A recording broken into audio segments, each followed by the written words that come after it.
The paradox of loyalty. Why the faithful suffer. Most. There's a strange irony in the world, one that feels almost cruel in its precision. It's that the ones who love the hardest, stand the longest, and believe the deepest, are often the ones who are broken first. The question has echoed across time. Why do the most loyal people seem to suffer the most? Why is it that those who refuse to give up on people, on principles, on promises, are the very ones life seems determined to test? Consider the soldier who keeps his oath long after his country forgets his name. The partner who stays when others would have walked away, only to be left behind when the storm clears. The citizen who fights for justice, only to learn that the system he defended was never designed for truth. Each of them embodies a quiet tragedy, a collision between devotion and disillusionment. Loyalty, we're taught, is noble, a virtue. But when tested in the real world, it can become a form of suffering disguised as strength. Because to be loyal is to tether yourself, not just to people, but to ideals. And when those ideals falter, it's the loyal who fall with them. The disloyal can retreat. The opportunist can move on. But the loyal, they remain. They endure. They stay in the burning house, convinced that if they hold on long enough, something good will survive the fire. It's not weakness, it's faith. Faith in goodness, in love, in order, in the idea that meaning can still be salvaged. But this faith comes with a cost. The deeper the loyalty, the deeper the wound when that loyalty is betrayed. This is the paradox of loyalty. It demands strength, yet exposes fragility. It builds integrity, yet leaves one vulnerable to exploitation. It binds hearts together, yet often leaves them broken. Psychology calls this tension cognitive dissonance, the discomfort of holding two opposing truths. The loyal person tells themselves, I believe in this, I trust this, even when evidence begins to unravel that belief. The mind, desperate for meaning, clings to hope because to let go would mean admitting that everything they fought for, everything they stayed for, might never have been real. In that moment, loyalty transforms from a conscious choice into a kind of survival mechanism. The loyal person endures pain not because they are blind, but because pain feels more bearable than meaninglessness. They choose the suffering they understand over the chaos of doubt. And yet, there's something profoundly human in this struggle. To remain loyal in a world of betrayal is to assert that one's word, one's faith, still matters. It's a rebellion against cynicism, a refusal to believe that integrity is naive. Still, the tests keep coming. Loyalty is stretched, twisted, and questioned, not because the world wants to punish the loyal, but because loyalty itself is an act of resistance. It demands presence in a time when detachment is fashionable, commitment in a culture that worships convenience. So perhaps the loyal are not simply victims of betrayal. They are participants in an ancient trial of the human spirit. Their suffering is not meaningless. It is evidence of how deeply they loved, how steadfastly they believed. And yet, there's a quiet ache that follows them, the realization that not everyone they stood for would have done the same, that the world rewards adaptability, not endurance, that the loyal often carry burdens others will never see, and wounds that never fully heal. But maybe, just maybe, the reason the loyal are tested the hardest is because loyalty itself is sacred, and sacred things are always refined through fire. It's not the betrayal that defines them, but the choice to remain whole in its aftermath. To stand in the ruins, still believing that meaning can survive destruction. That is the paradox and the quiet power of the loyal heart. The ancient roots of testing. The loyal, myths, religions, and empires. Long before psychology gave language to human emotion, civilizations already understood the strange gravity of loyalty and the trials that came with it. Across cultures and centuries, loyalty has been tested not just as a personal virtue, but as a sacred ordeal, a ritual through which faith, honor, or devotion proved its worth. In ancient texts, loyalty was rarely rewarded immediately. It was tested violently, painfully, and often without reason. The story of Abraham and Isaac captures this perfectly. A father asked to sacrifice his beloved son to prove his faith. There was no logic, no explanation, only obedience. The test was not about action, but submission. And in that submission, loyalty became divine. In Japan, the samurai code of Bushido demanded unwavering loyalty to one's lord, loyalty even unto death. A samurai's honor was measured not by victory, but by devotion. If his master fell, he was expected to fall beside him. In that act, loyalty was purified through sacrifice, a devotion beyond self-interest. Even the empires of old understood the political weight of loyalty. Rome, for instance, built its empire on the allegiance of soldiers who were taught that betrayal of the state was worse than death. Their loyalty sustained an empire that eventually consumed them. Armies bled for emperors who barely remembered their names. But still, the idea persisted. Loyalty made a man virtuous, even if the system he served was corrupt. And so, throughout history, loyalty became entwined with suffering. The loyal were not those who had it easy. They were those who endured the impossible and kept believing. The test itself became proof of devotion. Religions deepen this narrative. The book of Job tells of a man stripped of everything, his family, his health, his dignity, and still he refuses to curse his God. Job's suffering becomes his sanctification. He is not rewarded for comfort, but for perseverance. His loyalty, unbroken by despair, becomes divine evidence of faith's purity. But what happens when we step back and view these stories through another lens, not spiritual, but psychological and political? Perhaps these tests were not only about proving faith, but about ensuring control. Empires and religions understood something profound. Loyalty creates order. And to maintain that order, loyalty must be tested. Not to destroy it, but to reveal who truly belongs to the system. Who can be trusted to obey without question?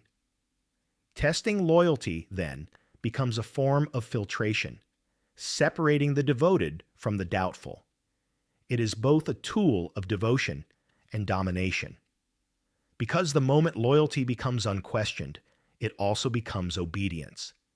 Every empire, every institution, every ideology, from Rome to modern governments, has relied on this mechanism.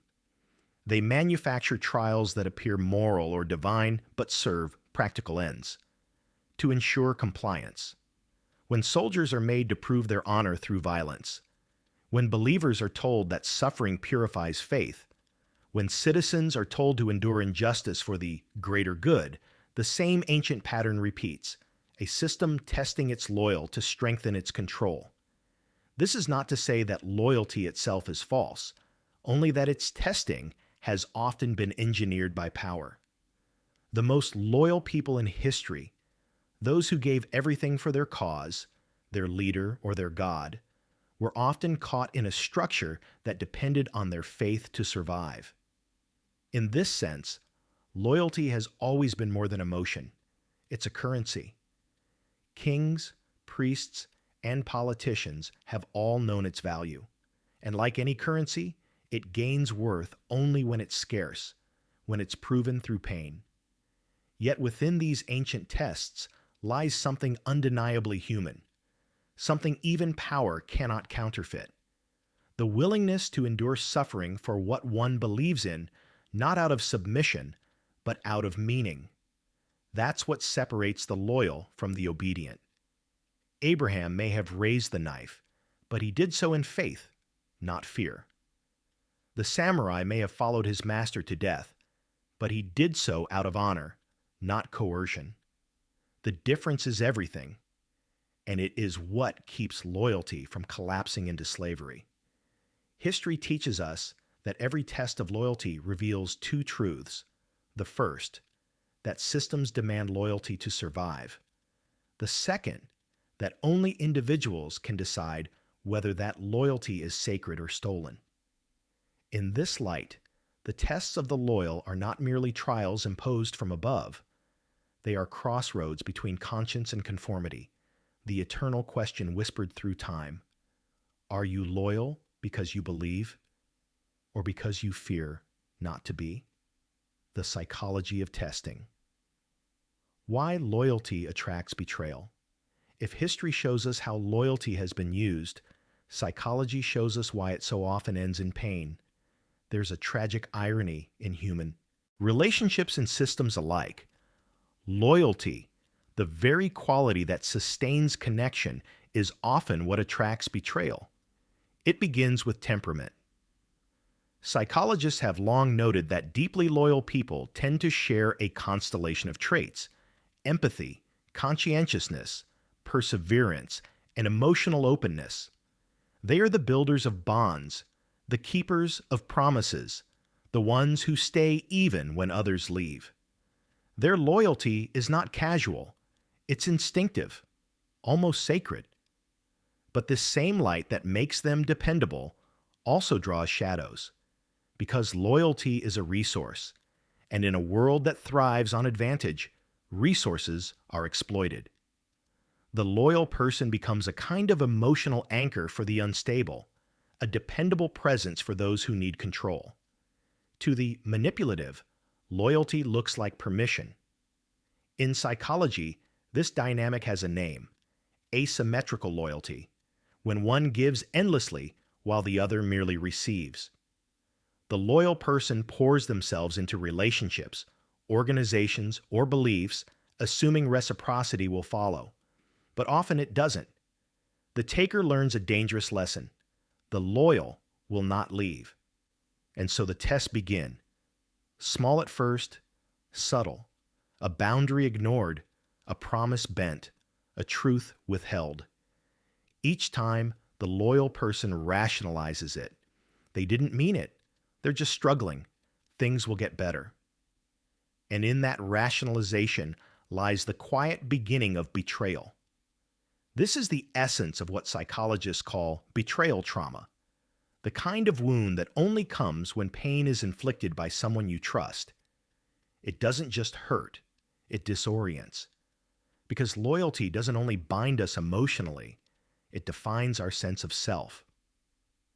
When that bond is broken, the world itself feels unreal. The mind struggles to reconcile what it believed with what it now knows. So instead of facing the truth, many loyal people cling tighter, not to the betrayer, but to the hope of redemption. This is where the concept of cognitive dissonance deepens. When our actions and beliefs clash, we suffer psychological discomfort. The loyal person resolves that discomfort not by changing belief, but by changing perception. They reinterpret betrayal as misunderstanding, cruelty as challenge, neglect as test. Because to accept the truth, that their loyalty is misplaced, would destroy the foundation of their identity. It's a deeply human error. The mind prefers coherence to truth. And so loyalty persists long after reason fades. But the paradox grows even darker. The more loyal a person is, the more predictable they become, and the easier they are to manipulate.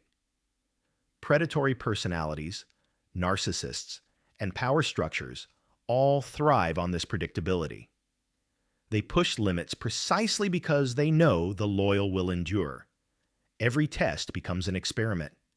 How far can they go before they break? And yet, the loyal rarely do.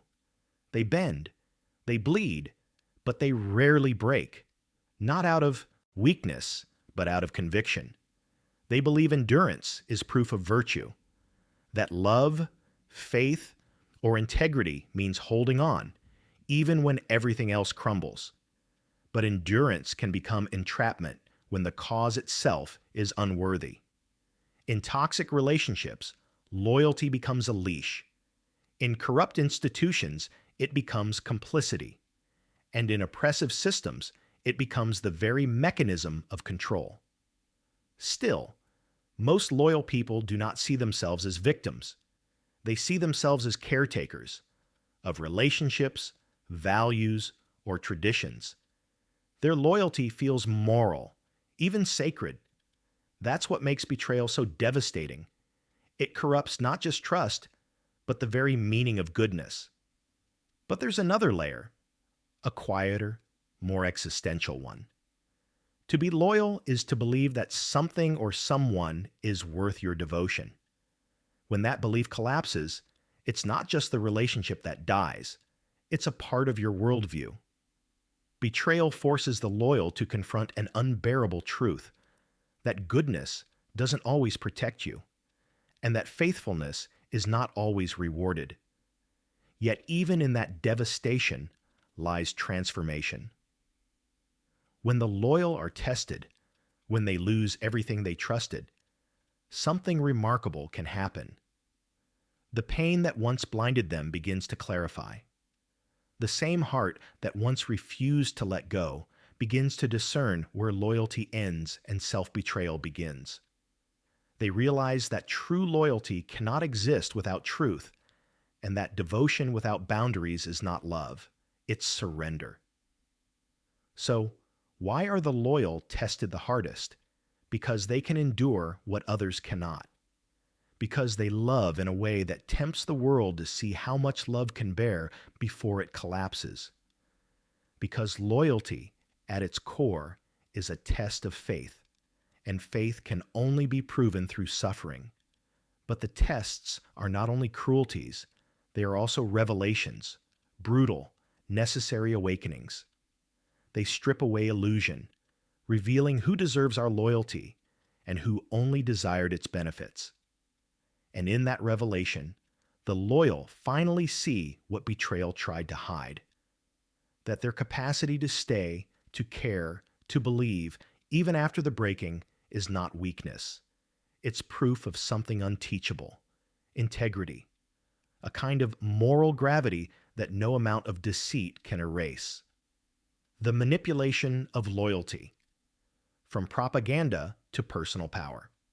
Play's loyalty is one of the most powerful currencies in existence. And throughout history, those who understood this have learned how to weaponize it.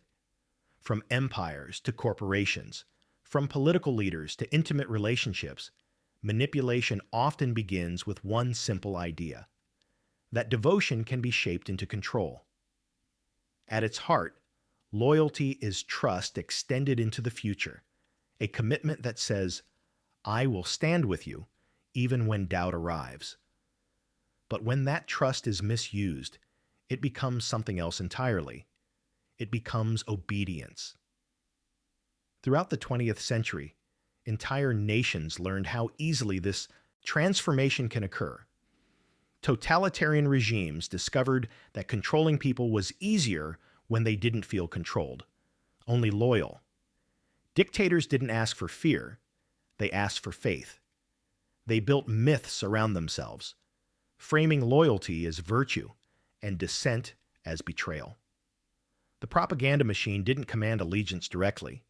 It invited it, wrapping manipulation in the language of morality. To question authority became an act of disloyalty, even treason.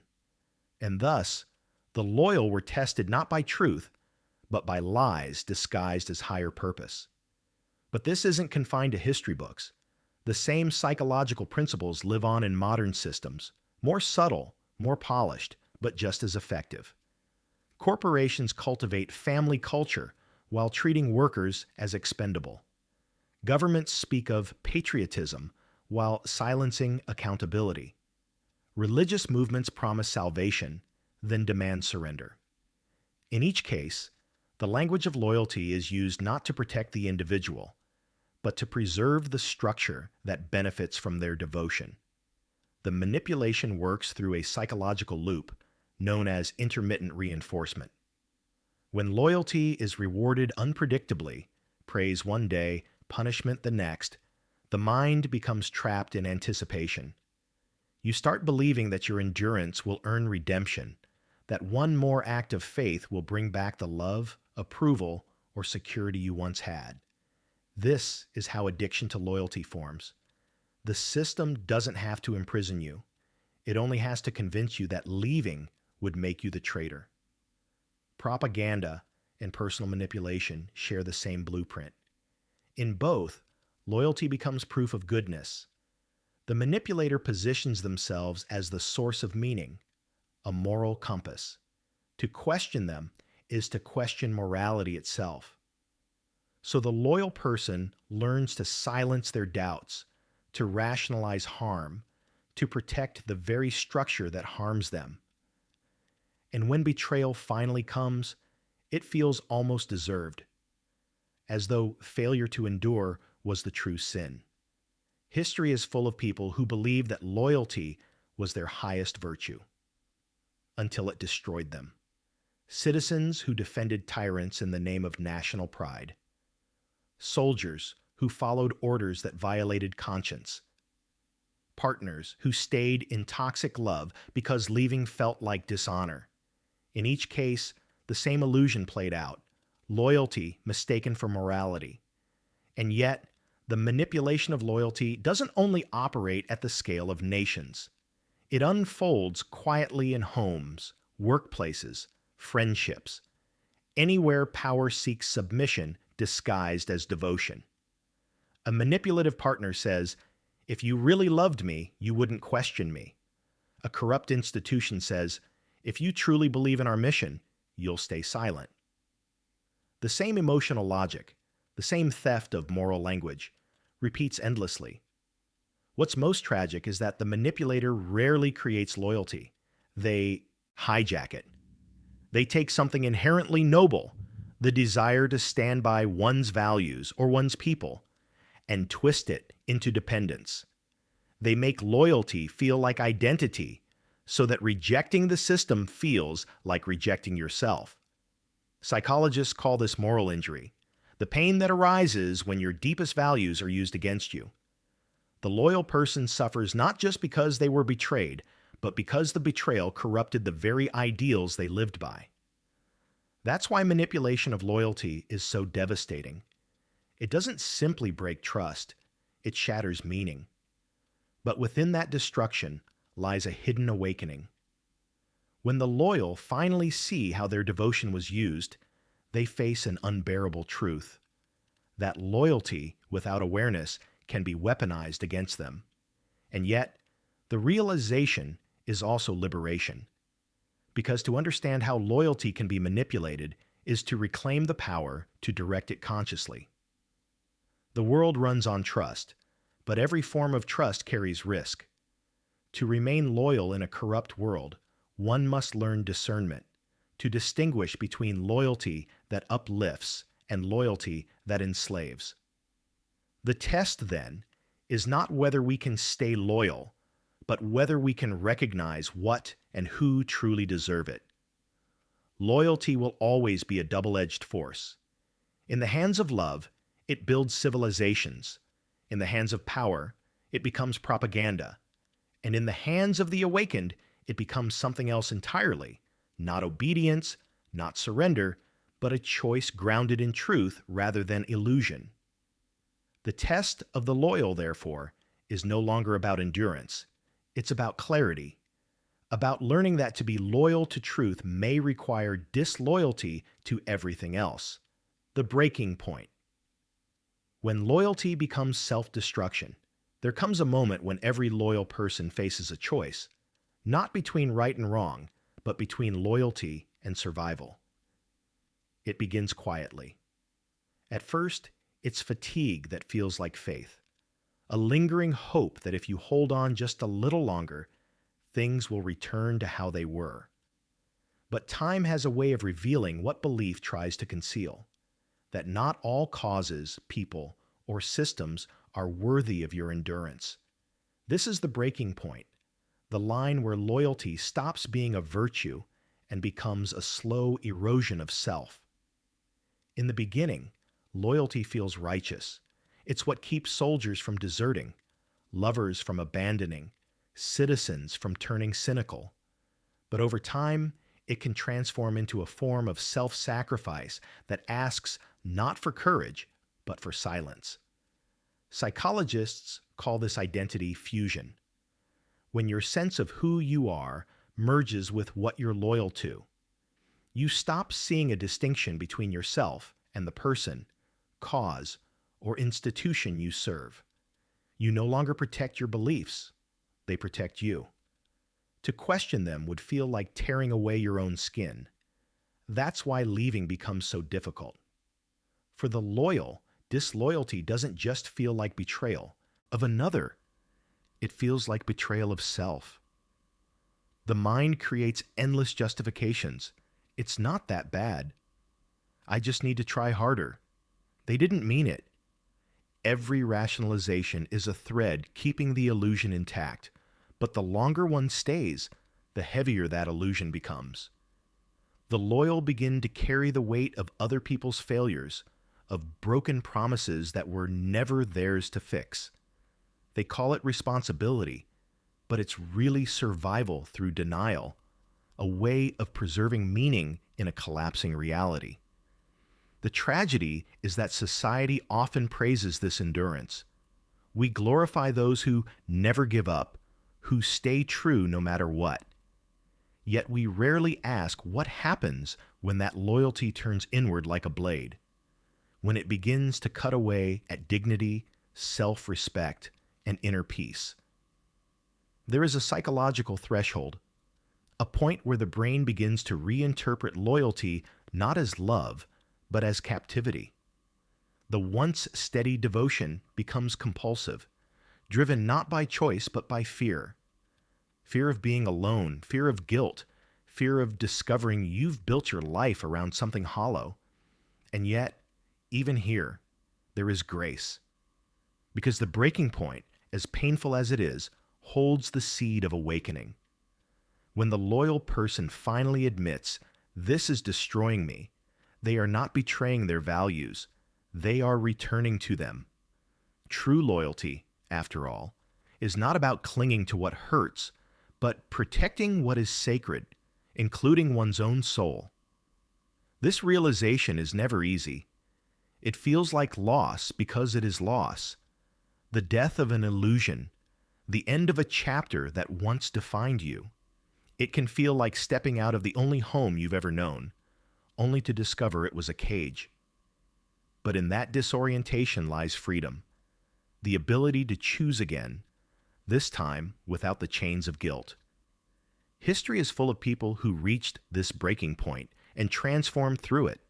The whistleblower who exposed corruption at the cost of everything familiar. The believer who walked away from a faith that demanded obedience over truth. The lover who finally chose peace over pain. In every case, the act of walking away wasn't weakness, it was reclamation. The loyal who break are not failures. They are survivors of their own sincerity. They have faced the hardest test of all, realizing that their devotion can coexist with boundaries, that sometimes the most loyal act is not to stay, but to stop allowing something unworthy to define them. Because loyalty without limits becomes self-destruction, but loyalty that learns its limits becomes wisdom. And once a person crosses that threshold, once they understand that integrity includes protecting themselves, loyalty is no longer something they give blindly. It becomes conscious, grounded, whole. The breaking point, then, is not an end. It is a transformation. The moment loyalty ceases to be a burden and begins to evolve into truth. The transformation. True loyalty beyond the test. When the loyal finally emerge from the fire, Something within them has irrevocably changed. What once was instinctive now becomes intentional. What once was blind now sees. The pain of betrayal and disillusionment has burned away the illusions, leaving behind something quieter, purer, and infinitely stronger. A new form of loyalty, not rooted in attachment, but in alignment. This is the transformation that suffering creates, the evolution from naive devotion to conscious integrity. Loyalty, once thought of as obedience, begins to take on a new shape, one that no longer serves people or systems, but principles. It stops being an external contract and becomes an internal compass. In philosophy, this shift echoes the Stoic idea of inner citadel, the fortress of the mind that no tyranny or betrayal can penetrate. The loyal who have been tested hardest begin to understand this truth, that no person or power deserves the kind of allegiance that costs your peace, your dignity, or your truth. They learn that loyalty is not measured by how much you endure for others, but by how faithfully you remain aligned with what is right, even when standing alone. It's here that loyalty matures. It no longer seeks validation from the outside world. It no longer needs to prove its worth through suffering. It becomes grounded in discernment, the ability to know who and what is worthy of your devotion. This transformation doesn't make the loyal cynical. On the contrary, it refines their hope. They stop believing that the world will reward their sincerity and start understanding that sincerity is the reward. The world may still betray, still test, still demand. But the once naive heart has learned the difference between being tested for growth and being tested for control. There's a quiet beauty in this clarity.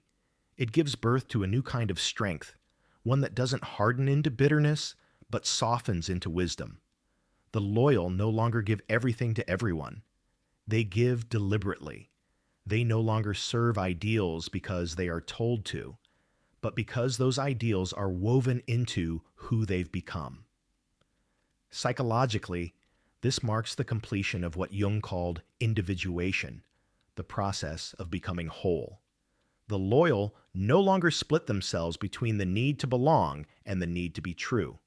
They find a middle ground where loyalty and freedom coexist, where devotion and discernment no longer compete but complete each other. In this evolved form, loyalty transcends the personal and becomes ethical. It becomes loyalty to truth itself, to compassion, but not manipulation, to justice, but not vengeance, to love, but not dependency. And from this higher loyalty comes something the world rarely recognizes: integrity without illusion. Those who have walked through betrayal and stayed true to themselves carry a kind of moral gravity that cannot be faked. They've seen how systems twist loyalty for control, how people mistake endurance for virtue, how promises decay into power plays. And still, they choose not to become like those who harmed them. That is the highest form of loyalty, not to others, but to one's own conscience. It's the loyalty that resists corruption, even when corruption seems easier. The loyalty that refuses to retaliate, even when wounded. The loyalty that keeps faith in goodness, not because it is convenient, but because it is necessary. And so, after all the trials, the loyal are no longer defined by their suffering, but by what survived it. They no longer need the world to see their endurance, because endurance was never the point. The point was understanding what their heart truly serves. Maybe this is why the loyal are tested the hardest, because they are being refined for a different kind of service. Not the service of obedience, but the service of truth. Their loyalty is no longer borrowed, commanded, or coerced.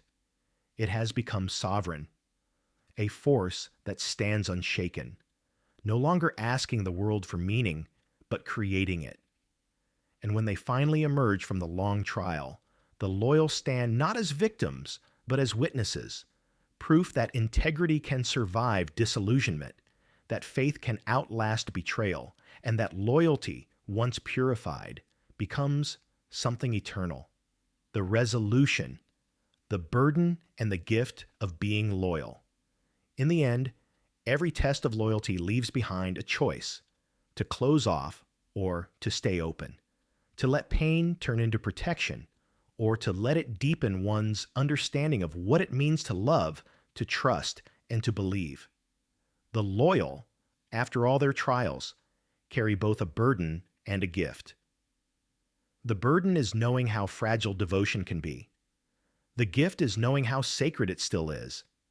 This is the paradox that only those who have been tested truly grasp. They understand that loyalty, in its purest form, isn't about being unbreakable. It's about being willing to be broken without losing the capacity to care. The loyal do not emerge from their suffering untouched. They emerge tempered. Like metal forged in fire, their strength now comes with scars, reminders of what they've endured and what they've learned to never repeat. In this final reflection, the documentary brings together everything that came before: the paradox, the psychology, the betrayal, the breaking, and the rebirth, and weaves it into one truth: that loyalty, when tested, reveals not the cruelty of the world, but the depth of one's humanity.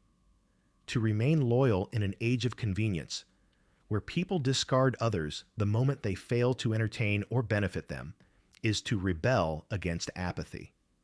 To care deeply, even when it hurts, is an act of quiet defiance. But the lesson the loyal must learn is that love and loyalty are not the same thing. Love is expansive. It gives freely. Loyalty is focused. It must be earned. True loyalty, then, is never about permanence. It's about alignment. It's not a chain that binds, but a vow that breathes. It's choosing, again and again, what aligns with your truth, even if it changes form. It's staying not because you're afraid to leave, but because leaving would betray your integrity. In a world obsessed with self-preservation, the loyal seem almost foolish, an endangered species of idealists who still believe in promises.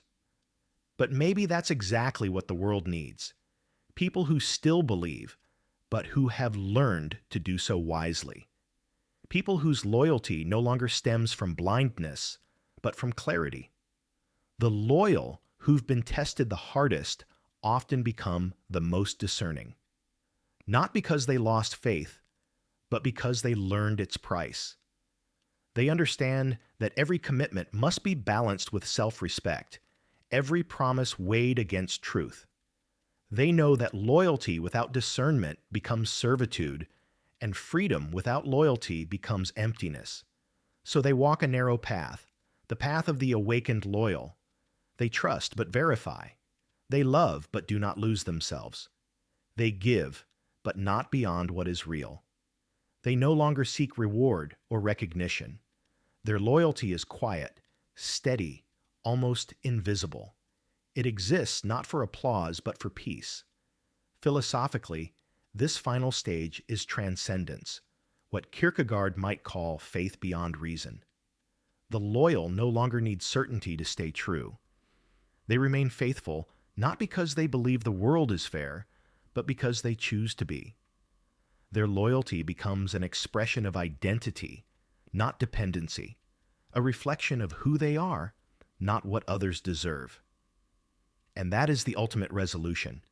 The most loyal people are tested the hardest, not because the universe wishes to punish them, but because their loyalty must be proven, not to others, but to themselves. Each trial strips away the illusion of why they serve until only truth remains. By the end of it all, they no longer ask, "Who deserves my loyalty?" They ask, "What does my loyalty say about me?" And in that moment, When the loyal person stands alone, stripped of illusion, but rich in clarity, they realize that their suffering was not in vain. It was initiation, a passage into a higher form of consciousness, where loyalty is no longer pain, but presence, no longer bondage, but choice. Because in the end, to be loyal, truly loyal, is not to stay when others leave. It is to remain faithful to what is right, even when no one else does. And that kind of loyalty, once tested, can never be broken again.